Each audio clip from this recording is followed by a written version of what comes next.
আল্লাহ পাক রাব্বুল আলামিনের ইশকের পাগল যারা, আল্লাহর ওলি যারা, মজ্জুব শ্রেণীর ওলি যারা, মজনুন পাগল যারা, তাদের ব্যাপারে আল্লাহ রাসূল সাল্লাল্লাহু আলাইহি সাল্লাম কি বলে শুনেন। ক্বালা আলাইহি ওয়া আলা আলিহি সালাতু ওয়াসসালাম রুব্বা আসা আকবারা মাতহু ইমবিল আবওয়াব লাউ আকশামা আলাল্লাহ লা আবাররা, রাওয়াহু মুসলিম। অর্থাৎ রাসূল পাক সাল্লাল্লাহু আলাইহি সাল্লাম বলেছেন, এলোমেলো চুল, ময়লা বসন মানে আবরণ, কাপড় চোপড়কে বোঝানো হয়েছে।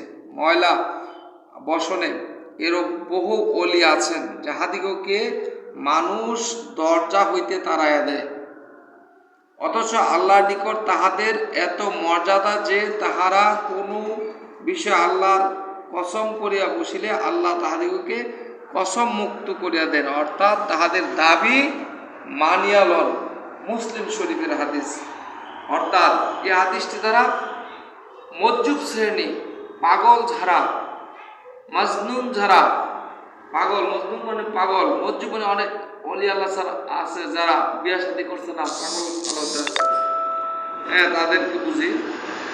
আল্লাহ বলছেন যে এলোমেলো চুল থাকবে, ময়লা বসন থাকবে, বসন মানে আবরণ, ময়লা কাপড় চোপড় থাকবে, তারা বুক বিলাসিতা করবে না। এরকম বহু ওলি আছেন যাদেরকে মানুষ দরজা হইতে তাড়ায় দেয়, অর্থাৎ তাদেরকে দেখতে পারে না, দূর দূর সার করে, তাদেরকে মারধর করে, ইট পাটকেল মারে।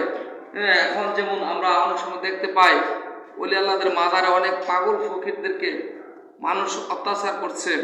তৌহিদি জনতা নামক কিছু আলেম শ্রেণী রয়েছে, মোল্লা শ্রেণী যারা ওহাবি আকীদার, এরা কি করে এদের চুল কামাই দিচ্ছে, তাদের মাথা চুলগুলি ন্যাড়া করে দিচ্ছে এবং তাদেরকে অনেক সময় মারা